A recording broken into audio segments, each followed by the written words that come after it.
प्रेरणात्मक कहानी स्वामी विवेकानंद जीवनर एक प्रेरणादायक कहानी। 1893 मसीह स्वामी विवेकानंद विश्व धर्म सम्मेलन रे भाग नेबाई चिकागो जाइथिले। से सेठारे युवक माननकु संबोधित करी गोटे प्रेरणादायक भाषण देले।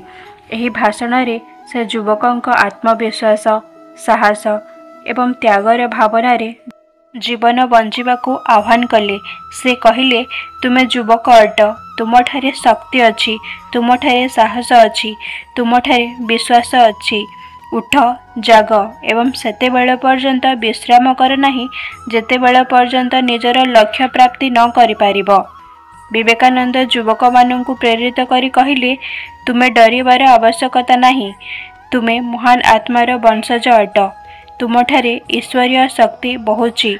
से आगकू कहिले, तुमको अन्य उपरे निर्भर करबा उचित नुहे, निज आत्मार शक्ति उपरे विश्वास रख एवं निज लक्ष्य को प्राप्त करबा पई कठिन परिश्रम कर।